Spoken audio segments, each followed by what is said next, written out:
ছোটবেলা ঈশ্বরচন্দ্র বিদ্যাসাগর মহাশয়ের সভ্য অসভ্য গল্প পড়েছিলাম।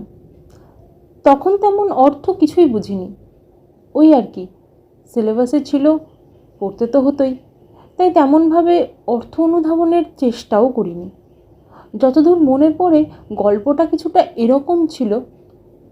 এক আমেরিকান গরিব মানুষ এক ক্ষুধার্ত দিগ্ভ্রান্ত ইউরোপীয় তথাকথিত ভদ্রলোককে খাদ্য এবং একটি রাত আশ্রয় দিয়ে নিজের সভ্যতার এবং সৌজন্যতার পরিচয় দিয়েছিলেন।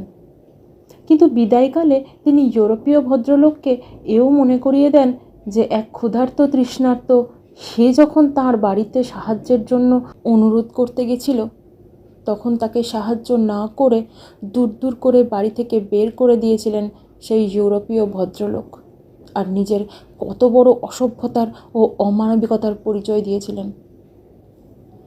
এ তো গেল বিদ্যাসাগর মহাশয়ের লেখা এক গল্পের কথা। আমাদের আশেপাশেও এমন অনেক উদাহরণ থাকে যারা প্রতিনিয়ত তাদের আচরণের মাধ্যমে চরিত্র প্রকাশ করতে থাকে সর্বসমক্ষে।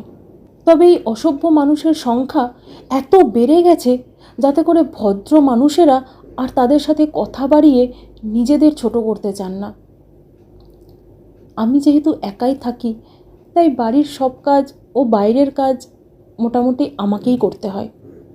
আর ঠিক যতবার বাইরে বের হই ততবার চিত্রটা প্রায় একই।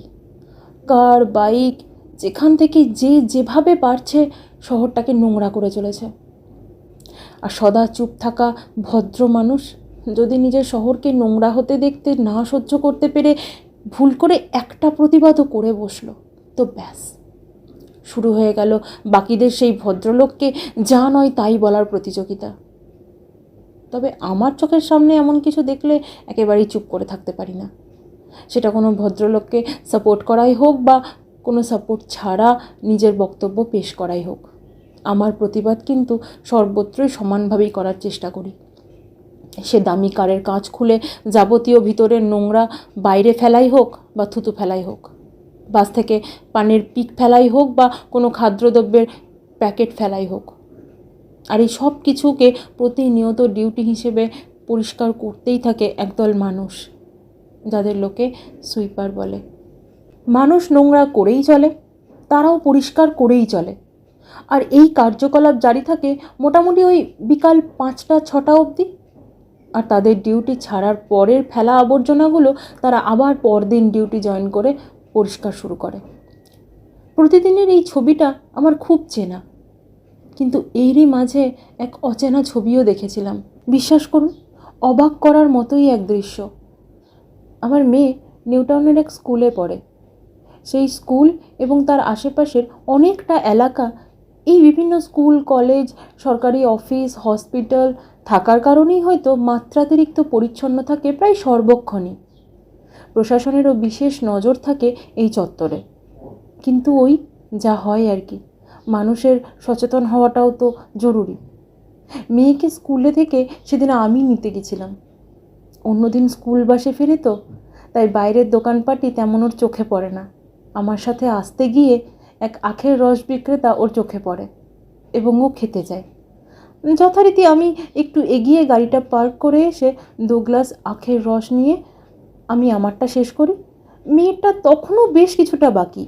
এই মতো সময়ে দেখি বিক্রেতা হঠাৎ চিৎকার করে এক ভদ্রলোককে বলছেন, স্যার স্যার, গ্লাসটা ওখানে ফেলবেন না, দয়া করে আমার এখানে রাখা বিনটাই ফেলুন। ভদ্রলোকের ছেলে দুটিও এই স্কুলেই পড়ে।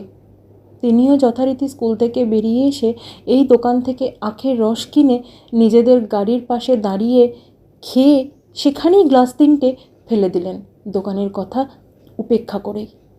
তারপর টাকাটা দিতে এসে দোকানিকে তিনি যা উত্তর দিলেন তাতে তার চারিত্রিক বৈশিষ্ট্যগুলো বেশ স্পষ্ট হয়ে গেল আমার কাছে।